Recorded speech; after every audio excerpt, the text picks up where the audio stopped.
बिस्मिल्लाहिर्रहमानिर्रहीम, अस्सलाम वालेकुम नाज़रीन। प्रोग्राम है द ऑर्किड स्कूल जीतेगा Pakistan HPL PSL 5 powered by Medicam. मैं हूं आपका मेज़बान डॉक्टर बुलंद इकबाल। और नाज़रीन, जैसा कि आप जानते हैं कि कल एक बहुत ही इंटरेस्टिंग मैच हुआ जो कि कराची किंग्स और क्वेटा ग्लैडिएटर्स के दरमियान खेला गया। इस मैच को अहमियत इसलिए हासिल थी कि अगर क्वेटा ग्लैडिएटर्स जो हदफ कराची किंग्स ने दिया था, अगर उसे थोड़ा पहले पूरा कर लेते तो फिर ये चांस बन सकता था कि वो सेमीफाइनल की दौड़ में शरीक हो जाते, लेकिन क्वेटा ग्लैडिएटर्स ऐसा ना कर सके। बहरहाल जीत तो गए मैच, लेकिन मेरे ख्याल में परफॉर्मेंस दिखाते दिखाते अब काफ़ी देर हो चुकी थी। यानी अगर शायद इस किस्म की परफॉर्मेंस या इस किस्म का जोश अगर पहले दिखा लेते लीग मैचेस में जब बहुत अच्छी फॉर्म में चल रहे थे, तो फिर शायद रिजल्ट्स डिफरेंट हो सकते थे। लेकिन पहले मैच के बाद ही कुछ क्वेटा ग्लैडिएटर्स अपनी फॉर्म में नहीं नजर आए, अपने कप्तान की तरह।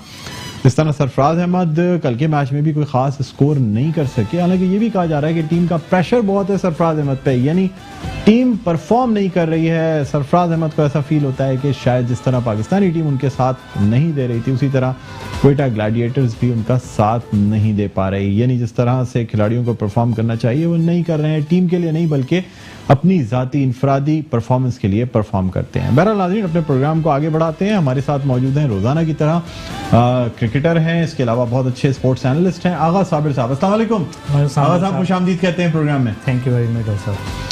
और नाज़रीन, हमारे साथ एक और आज मेहमान मौजूद हैं जो स्पोर्ट्स एनालिस्ट भी हैं, क्रिकेटर भी बहुत अच्छे हैं और टेस्ट भी खेल चुके हैं। हमारे साथ मौजूद हैं मीर हमजा। अस्सलाम वालेकुम। वालेकुम अस्सलाम। आपको भी खुशामदीद कहते हैं प्रोग्राम में जी।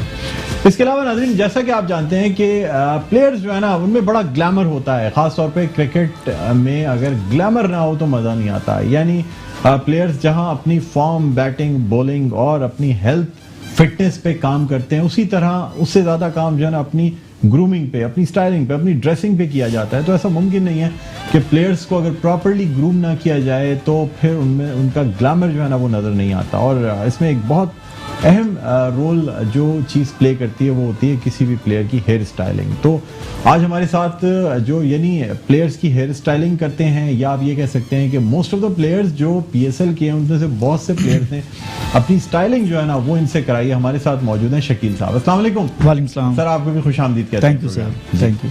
आगा साहब, आपसे गुफ्तगू का आगाज करते हैं। कल का match Karachi Kings Quetta Gladiators, Karachi Kings ने टॉस जीत के बैटिंग का फैसला किया। कोई बड़ा स्कोर देखने में नहीं आया। उम्मीद तो ये की जा रही थी कि शायद ये स्कोर मुकर्रर हदफ में पूरा कर लिया जाए, लेकिन फिर वही इब्तिदा में विकेटें गिरनी शुरू हो गई। क्या कहते हैं सर? जी डॉक्टर साहब, देखें कल के जो दोनों मैचेस थे वो काफ़ी एक्साइटिंग मैचेस थे। Coming to the last stages of the PSL, ये एक्सपेक्टेड था कि दोनों मैचेस की जो वैल्यू है वो किसी क्वार्टर फाइनल से कम नहीं है। बट जिस तरह से मुल्तान सुल्तान ने मैच खेला, अपने प्लेयर्स को रेस्ट कराया, तो उसने थोड़ा सा रंग फीका पड़ गया और लाहौर कलंदर जो है ना आराम से मैच जीत गई। गो के लाहौर कलंदर बहुत अच्छी फॉर्म में खेल रही है, लेकिन अगर मुल्तान सुल्तान के सारे प्लेयर्स खेल रहे होते तो डेफिनेटली 187 का जो टारगेट है वो उनके लिए जो है ना डिफिकल्ट होता। और अगर मुल्तान सुल्तान लाहौर को हराने में कामयाब हो जाती तो डेफिनेटली जो मैच था कराची का और क्वेटा का, उसकी जो अहमियत है वो काफ़ी जो है ना ऊपर चली जाती, क्योंकि फिर क्वेटा को खाली जीतना होता मैच, ना कि उनको अपना रन रेट भी कवर करना होता। अब जो उनको टारगेट मिला था वो वर्चुअली इम्पॉसिबल था कि 151 रन वो 3.2 ओवर्स में करें। तो अब बैड लक ही कह सकते हैं क्वेटा के साथ जो भी इवेंट्स रहे right through the tournament, from the start of the tournament. तो उनको जो है ना अपनी परफॉर्मेंस पे देखना पड़ेगा कि उन्होंने कहाँ गलतियाँ की। जो कंट्रोलेबल्स थे डेफिनेटली उनको जो है ना रेक्टिफाई करके जो है ना ठीक करना पड़ेगा। जो अनकंट्रोलेबल थिंग्स थी उसके लिए उन्होंने काफ़ी जो है ना एहतजाज भी किया है। उनके जो टीम के ओनर हैं नदीम उमर साहब और मोइन खान और कप्तान से भी जो है ना थोड़े जो है ना उन्होंने बोला है कि जो है ना हमारे साथ जो है ना जहाँ जहाँ ज्यादतियाँ हुई हैं तो होपफुली उनके जो ग्रजेस हैं उसको जो है ना एड्रेस करेगी PCB और नेक्स्ट ईयर जो है वो क्वेटा ग्लैडिएटर बहुत स्ट्रांग वापस आएगी। अमीर हमजा, आप क्या कहते हैं? ख़ास तौर पे अगर आपके देखें कि क्या क्वेटा ग्लैडिएटर्स की परफॉर्मेंस सिर्फ ट्रैवलिंग की वजह से ख़राब थी, या और भी कुछ इंटरनल प्रॉब्लम्स भी थे, या वाकई कारकर्दगी का फुकदान नज़र आया right from the front? Captain से लेके किसी मैच में कोई एक खिलाड़ी रन कर जाता तो अगले मैच में फ्लॉप हो जाता। कभी कोई रन कर गया, कभी आजम कर गया, कभी कोई और कर गया, लेकिन कंसिस्टेंसी नहीं नजर आई। क्या कहते हैं आप? देखें, सबसे पहले तो मैं यही कहूँगा कि क्रिकेट में बड़े से बड़ी टीमें जो है वो टूर्नामेंट से बाहर हो जाती हैं, बड़े अपसेट्स होते हैं। लेकिन ये बात भी अपनी हद तक ठीक है कि ट्रैवलिंग जो है वो प्लेयर्स को जो है वो काफ़ी थका देती है।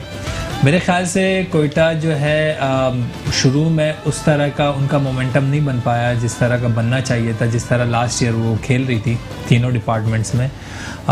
तो वही आपकी बात है कि काफ़ी लेट हो गई थी मोमेंटम बनते बनते, तो टूर्नामेंट से बाहर हो गई इस बात में। अच्छा, तो क्या समझते हैं, क्या सरफराज की कारकर्दगी अप टू द मार्क नजर आई अपार्ट फ्रॉम द टीम? चलें ठीक है, टीम उनको इतना फेवर नहीं कर रही थी या टीम उस तरीके से नहीं परफॉर्म कर रही थी, लेकिन अगर हम बात करें उनकी अपनी कारकर्दगी की तो उस हवाले से आप क्या कहते हैं? मेरे ख्याल से सरफराज भाई ख़ुद भी जो है वो अपनी कारकर्दगी से इतने खुश नहीं होंगे जितना उन्होंने पिछले 3-4 महीने उसके लिए हार्ड वर्क किया था।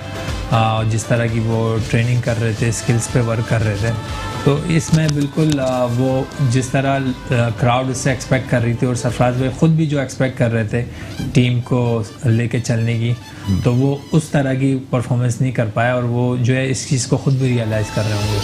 अच्छा, यानी कि परफॉर्मेंस की कमी आपको नज़र आई हर तरह से? नहीं, हर तरह से तो खैर नहीं कह सकते कि हर तरह से परफॉर्मेंस की कमी नज़र आई है।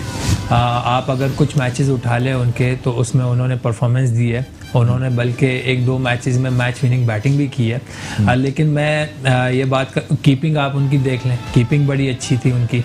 और वही बात है इन दी एंड के जब तक आपके मैं वही जो 3-4 महीने से जो है वो उन्होंने अपनी फिटनेस पे जितना वर्क किया था, मैं उस हिसाब से बात कर रहा हूँ जो वो अपने लिए उन्होंने अपनी एक गोल बनाया हुआ था, उस पे मेरे ख्याल से वो 100% पूरा नहीं उतर पाया। लेकिन बहरहाल अगर आप उसकी ग्राउंड वर्क देखें और परफॉर्मेंस जिस हिसाब से उन्होंने 1-2 मैचेस जितवाए हैं सिंगल हैंडेडली, उस हिसाब से अगर आप देखें तो परफॉर्मेंस अच्छी थी। लेकिन जो वो पिछले 3-4 महीने से जो अपनी फिटनेस की थी, उस हिसाब से मेरे ख्याल से वो खुद भी जो है इस पे खुश नहीं होंगे। ठीक है। अच्छा नाज़रीन, आपको हम एक पैकेज भी दिखाना चाहेंगे, ख़ास तौर पे शकील साहब जो हमारे यहाँ मौजूद हैं उनका यानी उनके हवाले से कि कौन कौन से प्लेयर्स जो हैं वो यानी उनके साथ अपनी स्टाइलिंग उनसे करवाते हैं। तो आइए आपको पैकेज दिखाते हैं, उसके बाद फिर हम इनसे बात भी करेंगे। बल्कि मैं चाहूँगा कि जब हम बात करते रहें तो आप वो पैकेज जो है ना चलाते भी रहें, दिखाते भी रहें कि कौन कौन से जो यानी प्लेयर्स हैं वो उनके साथ मौजूद हैं। जी हम लगा रहे हैं जी? हाँ जी ठीक है। नदीम उस्मानी साहब ने कहा फ़ौरन लगा रहे हैं, अब देखते हैं कितनी देर में लगाते हैं। हाँ जी, ये शकील साहब मैं चाहूँगा कि आप ब्रीफ भी करते रहें, मुझे बताते रहें कौन कौन जो है ना ये देखें जी। ये उसामा मीर हैं जी जी, कराची किंग के। ये पेशावर ज़ल्मी के हैं जी जी जी। मतलब ये तकरीबन सारी टीम्स जो हैं वो आपके साथ मौजूद होती है? जी अल्हम्दुलिल्लाह, ऑलमोस्ट सब टीमों का जो ना हेयर स्टाइलिंग, हेयर कट वगैरह की है। अच्छा जी, ये सब ये तो आपकी कोई ख़ास टेक्निक है कटिंग की या क्या है? जैसे बहुत से जो हैं वो एजेस या लेयर्स में कट करते हैं, बहुत से लोग होते हैं जो कि यानी उस स्टेप्स में काटते हैं, क्या आपकी टेक्निक होती है? बस आजकल जो नई टेक्निक्स जो चल रही हैं वो फॉलो करते रहते हैं, तो उसी पे मतलब काम करते हैं, फिर नई से नई चीजें जैसे आती रहती हैं। आप नहीं समझते कि एक प्लेयर को एक नेचुरल लुक चाहिए होता है, यानी उसके बाल हवा चले, वो हाथों से बालों को ठीक कर ले या जिस तरीके से चाहे, उसको मिरर और ब्रश की जरूरत ना पड़े? क्या इस पे काम करते हैं आप? जी जी बिल्कुल, इसी पे काम कर रहा हूँ आजकल मैं। ये जो लेयर्स कट जो आया है वो आया ही इसीलिए कि आप ब्रश की आपको जरूरत नहीं है, स्प्रे की जरूरत नहीं है, वैक्स की जरूरत नहीं है, आप हाथ से ही जो ना बाल बना सकते हैं।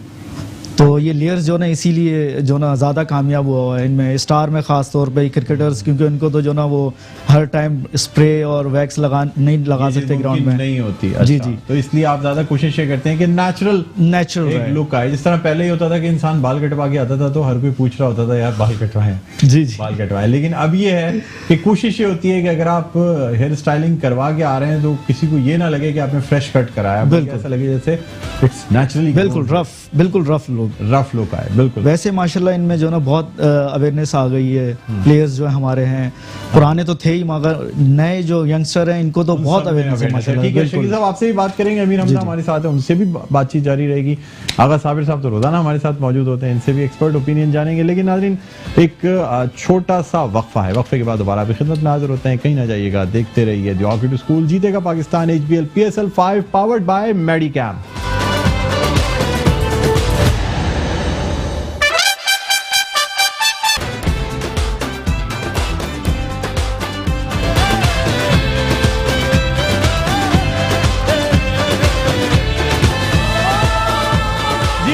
Welcome back. आप देख रहे हैं द ऑर्किड स्कूल। जीतेगा Pakistan HBL PSL 5 powered by Medicam. और हमारे साथ राबेल शेख सी अब आ चुकी हैं। थोड़ा सा आज ताखीर से ही आई हैं और अब चूंकि लास्ट के प्रोग्राम्स रह गए, लेकिन कोई ना कोई पैनल टीम पे डालनी पड़ेगी ताकि ये जो है पहले से मौजूद हों। कभी कभी मैं भी ताखीर से आता हूँ, इसलिए कहने का हक तो नहीं रखता, लेकिन बहरहाल कोई बात नहीं। और वैसे भी इतने कलरफुल कपड़े पहन के आई हैं और इनकी वजह से प्रोग्राम में थोड़े से कलर्स आ जाते हैं। क्यों, क्या ख्याल है आपका आगा साबिर साहब, ये बताएं। ऑब्वियसली प्रोग्राम की हमारी जान है, जिस तरह से ड्रेसअप करती हैं और तजिया बहुत अच्छे करती हैं। मैं चला जाता हूं, मैं ऐसा करता हूं। पिछले 2 प्रोग्राम तो जो ना शुरू में इन्होंने ही संभाला हुआ था डॉक्टर साहब। बिल्कुल, अभी पहले भी आप प्रोग्राम शुरू होने से पहले भी कहते कि राबेल इतना अच्छा इंट्रोडक्शन कराती हैं, आप उतना अच्छा इंट्रोडक्शन नहीं कराते। ये नहीं है कि आप नहीं कराते, मैंने ये जरूर कहा कि वो कराते हैं, वो ज्यादा अच्छा इंट्रोडक्शन कराती हैं। तो बहरहाल चले हम नाज़रीन को बता देते हैं कि शिकायत इसलिए थी, जो वजह है शिकायत की वो भी हम बताना चाहेंगे कि असल में आगा साबिर जो है ना वो एक प्रॉपर कुकिंग का जो काम है ना वो भी करते हैं, बड़ा ज़बरदस्त, बहुत अच्छे शेफ भी हैं। ना सिर्फ ये अच्छे शेफ हैं, भाभी भी बहुत अच्छी शेफ हैं। और हमने इनके जो तैयार किए हुए प्रॉन्स और फिश है वो खाई थी, और हम वी कैन एंडोर्स इट कि बहुत अच्छे बने हुए थे। यानी प्रॉन्स की तो खैर जवाब ही नहीं है। कैसे लगे थे आपको? रेबर्स के नाम से। हाँ, आपको हालांकि जल्दी जाना था, लेकिन फिर भी आप रुक गई। और मेरी कोशिश यही थी कि राबेल किसी तरह जल्दी चली जाए ताकि हम लोग अकेले बैठ के ये सारे प्रॉन्स खा सकें, लेकिन उनका कोई बात नहीं, देर हो जाए कोई बात नहीं, लेकिन प्रॉन्स तो मैं खा के जाऊंगा। सबसे अच्छी बात ये कि डाइट, अगर आप डाइट पे हैं तो वो उसके लिए इनके पास अलग है, अलग डाइट प्लान अलग है, हर चीज लो कैलोरीज में है, तो वो अलग से भी लो कैलोरी मील्स भी हैं जो कि बाकायदा डाइट के लिए प्लान किए गए। ऑफ कोर्स जी, जो लोग है ना वेट लूज करना चाह रहे हैं या वेट सैलेड्स वगैरह हैं या क्या चीज? मोस्टली सैलेड्स होते हैं, मैक्रो काउंट्स होते हैं, प्रोटीन्स आपके कितने होने चाहिए, कार्ब्स कितने होने चाहिए, percentage of fibre and fats, उस तरह से सारे जो है कैलकुलेटेड मैक्रो सारी चीजें उसके साथ कैलकुलेटेड बाकायदा प्रॉपर जी। और ये बाकायदा आपसे महीने का कॉन्ट्रैक्ट करना पड़ता है जी, मंथली सब्सक्रिप्शन के साथ। अच्छा, उसके बाद फिर सारी चीजें जो है मतलब वो फिर हम भूल जाएं अपना खाना आपसे बस। ऑफ कोर्स, आपको इसकी फिक्र नहीं करनी है, आपकी तरफ से खुद ही होती है। जी, किस नाम से ये काम?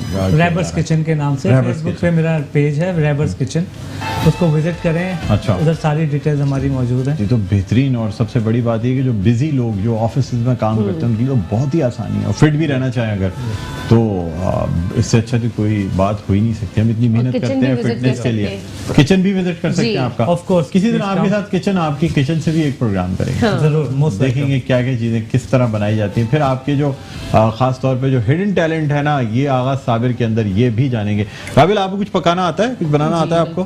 क्या क्या बना लेती हैं? बेवकूफ के अलावा बताएं क्या बनाती हैं। आजकल तो YouTube खोलो, हर चीज बन रही होती है। आप YouTube खोलो, साथ रखो फोन और बना लो, कोई मुश्किल नहीं। YouTube से ही बनाते हैं? कुछ खुद भी आता है, कोई खानदानी रेसिपी, कोई अम्मी ने बताई? नहीं, मेरा मुझे लगता नहीं था कि मैं खाना इतना अच्छा बना सकती हूँ, लेकिन मामा के हाथ में इतना टेस्ट था, वही इनहेरिटेड है, वही मेरे हाथ में भी इतना अच्छा टेस्ट आया है। हाँ, तो ये कि जब कुछ दिल से बनाओ तो वो फिर अच्छा बनता है, वो अच्छा ही बन जाता है। तो फिर बेवकूफ चाहे आता हो या ना आता हो, लेकिन अच्छा बना लेते हैं। The main ingredient is love and passion। बिल्कुल। अमीर हमजा, आप बताएं, थोड़ी सी बात डिफरेंट हो रही है तो क्योंकि आज वैसे भी मैच का रेस्ट डे है, आज मैच नहीं है, तो थोड़ी सी हम नॉर्मल चिट चैट भी करना चाहेंगे। वैसे भी मैं समझता हूँ कि हर शख्स को थोड़ी बहुत कुकिंग आनी चाहिए, अच्छा रहता है। आप बैचलर लाइफ में जब आप पढ़ रहे होते हैं या कहीं आपको हॉस्टल जाना पड़ जाए या टाइम गुजारना पड़ जाए, या मेरे जैसे आप लेट नाइटर हो जो कि पूरी पूरी रात जागते हो, तो फिर बेहतरीन टाइम पास जो है ना रात में 1 या 2 बजे के बाद वो थोड़ी सी कुकिंग कर ले आदमी फ्रेश हो जाएगा। तो कुछ कुकिंग करते हैं? जी मैं बिल्कुल कुकिंग करता हूँ। अच्छा। मुझे भी बहुत ज़्यादा शौक है, लेकिन आगा भाई की कुकिंग की क्या ही बात है। उनकी बात तो अलग है यार। कुकिंग जितने भी अच्छे कुक हो मर्द, लेकिन रोटी नहीं बना सकते घर पे। आप बना लेते हैं रोटी? कोशिश कर रहा हूँ डॉक्टर साहब, that's a big challenge. नहीं अभी बना तक सकते। नक्शे बन रहे हैं, गोल नहीं बन रहे। गोल नहीं बन रही, दुनिया में पूरा नक्शा बनता चला जा रहा है। हाँ, लेकिन जो है ना वाकई इट्स अ टैलेंट। हाँ है ना, ये बात मानने बहुत वाली है। हम मुश्किल लोग है। कदर नहीं करते शायद घर में, बिल्कुल, लेकिन कदर ये नहीं बात करते मानने जो वाली है कि हमारी- मर्द जितने भी अच्छे शेफ हो जाएं, जो बात घर की रोटी की होती है ना, वो नहीं हो सकता, मुमकिन नहीं होता। चले खैर, back to let's come back to cricket again. और जाहिर सी बात है, अच्छा नाज़रीन, हम ये भी बताना चाहेंगे कि स्कूल्स, चूँकि प्रोग्राम पेश किया जाता है द ऑर्किड स्कूल के ताउन से, तो आपको ये बताएंगे कि जो स्कूल्स बंद किए गए हैं, यानी जाहिर सी बात है स्टूडेंट्स की सेफ्टी के लिए, उनकी सेहत के लिए, सेहत से बढ़ के कुछ नहीं है तालिब इल्मों की, स्कूल ज़रूर बंद हैं। लेकिन ये जो मौका है, आप ये ना समझें कि ये आपकी बिल्कुल फारिगुल बाली वाली छुट्टियां स्टार्ट हो गई हैं। आप लोग घर पे पढ़ सकते हैं। बाकायदा द ऑर्किड स्कूल की जानिब से स्टडी पैक्स दिए जाते हैं जिसका नाम है माई लर्निंग जर्नी कंटिन्यूज, यानी घर पे स्टडी पैक्स दिए जा रहे हैं, असाइनमेंट्स दिए जा रहे हैं। आप वो असाइनमेंट्स कंप्लीट करें, वापस आप चीज़ें रिवर्ट बैक करें स्कूल को। इसके अलावा फेसबुक पे भी ट्यूटोरियल्स चल रहे हैं, ऑनलाइन क्लासेस दी जा रही हैं। इसको एक चैलेंज के तौर पे लें। देखिए, हमें कोरोना से भी बाहर निकलना है, लेकिन साथ साथ हमें अपनी पढ़ाई भी जारी रखनी है। वालिदैन जो इस प्रोग्राम को देख रहे हैं, उनसे भी ये कहना चाहूँगा कि ये ना समझें कि ये छुट्टियाँ हो गई हैं तो अब बच्चों को लेके आपने तफरी के लिए निकलना शुरू कर दिया। स्कूल बंद करने का मकसद ये है कि बच्चों को थोड़ा सा आइसोलेट करना है दूसरे बच्चों से, कि खुदा ना खास्ता अगर किसी बच्चे में ये बीमारी हो तो बच्चों को ना लग सके, या अगर किसी बच्चों का इंटरेक्शन बाहर जाते हैं लोगों से है तो उनसे भी दूर करना है। तो ये बेसिकली इसका मकसद ये है कि बच्चों को घर पे रख के उनकी अच्छी तालीम और तरबियत कर सकें। और स्कूल्स जो हैं वो तमाम आपको सिलेबस और ये तमाम चीज़ें दे रहे हैं। और आज आपको ये भी बताते चलें कि जो हमारे सूबाई वज़ीर तालीम है सईद गनी साहब, उन्होंने एक पूरा स्केजुअल दे दिया है। यानी अच्छी बात यह है कि एग्ज़ाम से पहले नेक्स्ट क्लास में दाखिला दे दिया है कि आपका दाखिला गारंटीड है, लेकिन आपने एग्ज़ाम भी पास करना है। अगर आपने पास नहीं किया तो फिर आपको वापस रिवर्ट कर दिया जाएगा। अदरवाइज़ ये बड़ी बात है, मेरे ख्याल में सालों में कभी ऐसा हुआ होगा कि एग्ज़ाम दिए बगैर आप नेक्स्ट क्लास में चले जाएंगे। यानी जो 9वीं जमात के बच्चे हैं वो 10वीं जमात में चले जाएंगे बगैर एग्ज़ाम दिए, जो 10वीं जमात के हैं वो 11वीं में चले जाएंगे बगैर एग्ज़ाम दिए। तो ये बड़ी इंपॉर्टेंट चीज़ है। आप अगर चाहते हैं तो घर पे अपनी तालीम का सिलसिला जारी रखें। अच्छा, अब ब्रेक पे जाने से पहले थोड़ी सी अमीर हमजा से भी बात करना चाहूँगा। मुझे बताइएगा कि आप क्या समझते हैं, ख़ास तौर पे अब जो सेमीफाइनल्स होने जा रहे हैं, कल 2 सेमीफाइनल्स खेले जाएंगे, तो फाइनल के लिए कौन सी 2 टीमों को आप फेवरेट समझते हैं? मेरे ख्याल से पेशावर और लाहौर की टीमें, दोनों के लोकल प्लेयर्स जो है फॉर्म में भी हैं।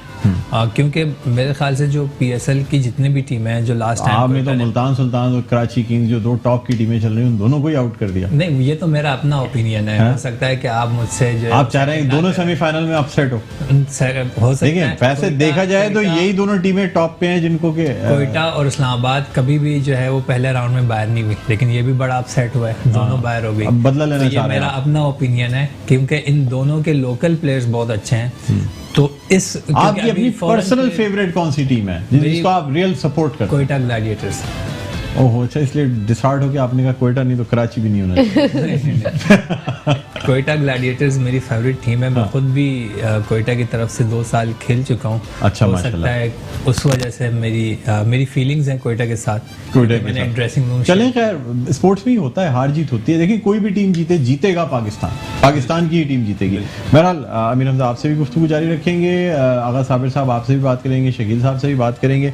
यहाँ नाज़रीन एक छोटा सा वक्फा लेना है, वक्फे के बाद दोबारा आपकी खिदमत में हाजिर होते हैं। कहीं ना जाइएगा, देखते रहिए द ऑर्किड स्कूल जीतेगा Pakistan, HBL PSL 5 powered by मेडिकैम।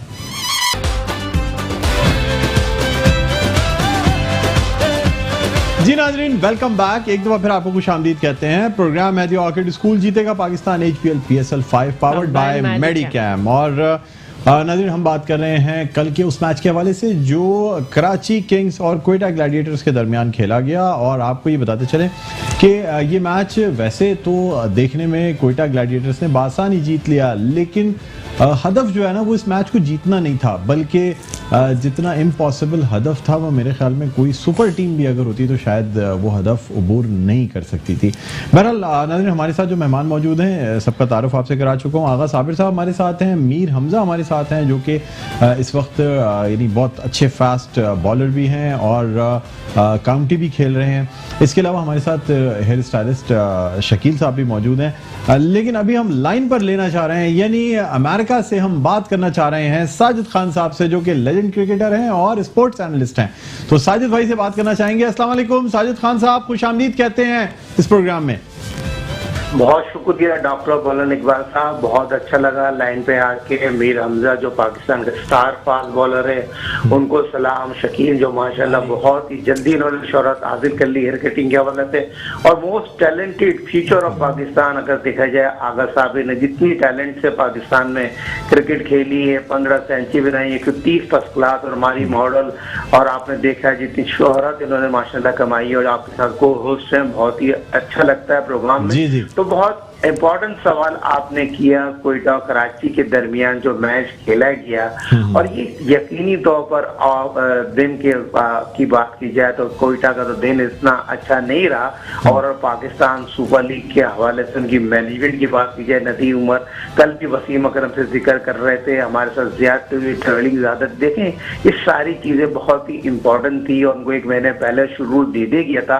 तो मेरे ख्याल में नदीम उमर साहब के साथ ज्यादती जरूर हुई है, मगर नदीम उमर को सोचना चाहिए, समझना चाहिए जो मैनेजर उन्होंने रखा हुआ था आजम खान, वो बहुत ही प्रोफेशनल तौर पर उस तरह के नहीं है जिस तरह पाकिस्तान सुपर लीग में होना चाहिए। अगर आजम खान जिस तरह के काम कर रहे हैं उस तरह के काम नहीं करते जिस तरह के दूसरे मैनेजर करते हैं, वो कट पे ज्यादा इंतजार करते हैं, कट नहीं होना चाहिए। और जिस तरह की बात हो रही है कि कल खुर्रम मंजूर को खिलाया, उसने बहुत ज्यादा प्रूफ किया, उससे पहले उनको खिलाते थे, प्रूफ कर देते। ये चीजें अच्छी होती हैं तो नजर आती है, मगर क्वेटा की कारकर्दगी उस तरह की नहीं थी जिस तरह की होना चाहिए। बॉलिंग कोच और जिनके जाकर बॉलिंग कोच की बात की जाए, अब्दुल रताज को खुल के शो के सामने आ गया, उस तरह की कारकर्दगी नहीं दिखा सके, उनके एनालिस्ट के उस तरह के नहीं है, फोटोग्राफर एनिजर। मगर नबील हाशमी और आजम खान को क्रिटिसाइज करने का मकसद ये खुदा के वास्ते मेरिट का कत्ल ना करें।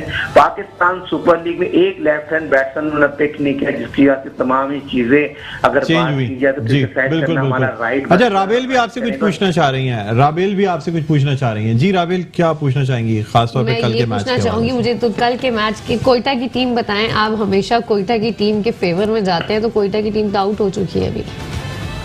बिल्कुल रावियल बहुत इम्पोर्टेंट था। कोयटा की सबसे बड़ी बात है सफरात और मोइन खान दोनों मेरे शागिर्द थे, और मैं यकीनी तौर पर जितना इनको जानता हूँ बड़े फाइटर इंसान है, और जितनी फाइटिंग स्पिरिट इनमें है और उस तरह की कारकर्दगी, जाहिर बात है टीम गेम होता है, मोइन खान और सरफराज क्या करें दूसरे खिलाड़ी उस तरह की कारकर्दगी ना दिखा सकें, और जिसकी वजह से दोनों भी बहुत ज्यादा डिसक्रेडिट हुआ है, जिसकी वजह से अफसोस से कहना पड़ेगा कोयटा की टीम के साथ इस तरह की कारकर्दगी हम भी तवक्को नहीं रख रहे थे। और आपका सवाल बहुत वैलिड है और मैं बहुत ज्यादा डिफेंड करता हूँ। कोयटा मेरी फेवरेट टीम इसलिए भी है, जाहिर बात है मोइन खान और नदीम खान सरफराज टीम भी खेलते हैं, नदीम भाई से हमारे 30-35 साल पुराने ताल्लुकात हैं, जिसकी वजह से ये तमाम चीजें उनको अच्छी लगती है। मगर उनकी जब बार बार मैनेजमेंट की बात करता हूँ, मैनेजर की बात करता हूँ, वो मैनेजर यकीनी तौर पर इको प्रॉब्लम है, अना की प्रॉब्लम है, उनको कड़वा घूट पीना पड़ेगा। जिस तरह मुल्तान सुल्तान ने अपनी पूरी मैनेजमेंट चेंज कर दी है, तो इनको कोयटा को भी चाहिए मैनेजर और जो एनालिस्ट हैं और जो मीडिया कोऑर्डिनेटर पे उनको हटाना पड़ेगा और नए लोगों को लाना पड़ेगा क्रिकेट की बेहतरी के लिए। हालांकि प्राइवेट लीग है, उनकी मर्जी है, करें ना करें, तजिया करना मेरा काम है। ठीक है। अच्छा, कोई आप हमारे जो गेस्ट मौजूद हैं आगा साबिर, मीर हमजा और शकील, इनसे कोई बात करना चाहेंगे? प्रोग्राम का वक्त अब अपने इख्तिताम के करीब है, कोई अगर बात करना चाहे तो हमारे मेहमानों से बात कर सकते हैं। जी साजिद खान साहब। हाँ, मैं मीर हमजा से जरूर बात करूंगा। मीर हमजा, जिस तरह माशाल्लाह आप नया बॉल करते हैं और नया बॉल आपका स्विंग होता है और जितना अच्छा अंदर आता है, और जिस तरह आपने काउंटी में जाके पाकिस्तान का नाम रोशन किया, काउंटी में माशाल्लाह बहुत शानदार बॉलिंग की है और माशाल्लाह फिटनेस का बड़ा ख्याल करते हैं, तो कैसा आपको लगता है फिटनेस का कंटिन्यू मेंटेन रखी हुई है आपने? थैंक यू साजिद भाई, पहले कॉम्प्लीमेंट्स के लिए। जी बिल्कुल साजिद भाई, फिटनेस का तो ये आपको हमसे ज़्यादा पता है। जब हम PIA में भी थे तो आप हमें कहते थे कि जितने आप फिट रहोगे उतने आप जो है वो बॉल अच्छी कर सकते हो, लंबी बॉलिंग कर सकते हो, पेस भी अच्छी जाएगी। तो वही फिटनेस ट्रेनिंग होती है, सारी जो रिक्वायरमेंट्स है वो पूरी कर रहे हैं अल्हम्दुलिल्लाह, और इंशाल्लाह आगे भी कोशिश करते रहेंगे ताकि बॉलिंग में और ज़्यादा खूबसूरती आए। ठीक है साजिद भाई, बहुत बहुत शुक्रिया, आपने मतलब हमारे पास बीपर पर प्रोग्राम में शिरकत की। थैंक यू, बहुत शुक्रिया। और नाज़रीन, अब हम कुछ बात करना चाहेंगे जो हमारे जो मेहमान बैठे हुए हैं इनसे, और ये जानते हैं कि इनके ख्याल में कौन सी 2 टीमें होंगी जो फाइनल में जा सकती हैं। जी आगा साबिर, आप क्या कहते हैं? डॉक्टर साहब देखें, मुल्तान ने जैसे अपना विनिंग स्ट्रीक को ब्रेक किया है, वो चीज़ उनके अगेंस्ट जा सकती है। जब उनका कॉम्बिनेशन बना हुआ था जिससे वो खेल रहे थे, 4 प्लेयर्स को रेस्ट कराना और फिर उनसे दोबारा उम्मीद रखना कि वो वापस आके वो वैसे ही परफॉर्म कर देंगे, ये समटाइम्स ऐसा होता नहीं है और ऐसे डिसीजन आपके लिए बैकफायर कर जाते हैं। वेयर एज पेशावर ज़ल्मी का थोड़ा सा ये है कि उनके जो जेल इन कर लिए उन्होंने, अपने जो ओवरसीज प्रोफेशनल्स थे उनके वो जा चुके हैं, तो वो जेल इन हो चुके हैं। I think Peshawar Zalmi is going to give them a tough time, और फाइनल पेशावर ज़ल्मी खेल रही है। और पेशावर ज़ल्मी किससे खेलेगी? पेशावर ज़ल्मी खेलेगी कराची से। कराची से, हाँ, क्योंकि लाहौर दोबारा बहुत वीक हो चुकी है। अभी मैं पढ़ रहा था डेविड वीजे वापस चले गए, सिक्कू के प्रसन्ना जो राइट आर्म लेग स्पिनर हैं, और जो लास्ट मैच में सेंचुरी बनाने वाले, टीम वापस चली गई है, बट उन्होंने दोबारा से रीग्रुप कर लिए। 2 मैच खेल चुके हैं वो जो है ना अपने प्रोफेशनल्स के जाने के बाद से। वेयर क्रिस लिन जिन्होंने 100 किए पिछले मैच में, डेविड वीजा जो बॉलिंग भी कर रहे हैं, एक मैच भी जिताया, तो उन्होंने उनकी जगह सलमान आगा को और आबिद अली को लिया है। तो ये लोग पहले मैच खेलेंगे, 1-1.5 महीने से कंप्लीट रेस्ट पर है, रस्टी होंगे, तो ये चीज़ उनके अगेंस्ट जा सकती है। वेयर कराची की इसका बहुत ज़बरदस्त कॉम्बिनेशन बना हुआ है और वो अपने ओवरसीज पे इतना ज़्यादा रिलाई नहीं कर रहे हैं। आप देखें, शर्जील है, बाबर आजम है, इमाद वसीम खुद है, उमैद आसिफ अच्छा परफॉर्म कर रहा है, आमिर अच्छा परफॉर्म कर रहा है, तो जो उनके Pakistani local home grown talent है उस पर ज़्यादा बेस कर रही है। तो आई थिंक कराची किंग्स आराम से वो करेगी। आप क्या कहते हैं मुल्तान सुल्तान्स के हवाले से? मुल्तान सुल्तान्स की जो आगा भाई ने जो बातें की हैं, सेम यही बात है कि उनके जो फॉरनर्स थे वो जा चुके हैं, तो उनके लिए एक बहुत बड़ा ड्रॉबैक है। लाहौर की मैंने बात की थी कि ये फाइनल के लिए जाएंगे, लेकिन लाहौर के अभी मुझे आगा भाई ने अपडेट दिए कि ये जो है यानी क्रिस लिन और डेविड वीजा जा चुके हैं, तो उनकी टीम काफ़ी वीक हो गई है। शकील भाई क्या कहते हैं, आपका फेवरेट प्लेयर कौन है PSL का? सर मेरे तो तकरीबन सारे ही हैं। सारे गुड है, बहुत अच्छा। चलें जी, बहुत शुक्रिया शकील भाई, आपका बहुत बहुत शुक्रिया। मीर हमजा आपका बहुत बहुत शुक्रिया। आगा साबिर साहब आपका बहुत बहुत शुक्रिया। नाज़रीन, उम्मीद करते हैं आज का प्रोग्राम पसंद आया होगा। कल इंशाल्लाह शाम 6:05 पे फिर आपकी खिदमत में हाजिर होंगे और आपको बताएंगे कि आगे आने वाले सेमीफाइनल में क्या होगा। यानी एक सेमीफाइनल खेला जा चुका होगा, दूसरा जो है वो खेला जाएगा। बहरहाल अब मुझे बुलंद इकबाल को और मेरी साथी मेज़बान राबिल शेख को इजाज़त दीजिए। अपना बहुत ख्याल रखिएगा। अल्लाह हाफ़िज़।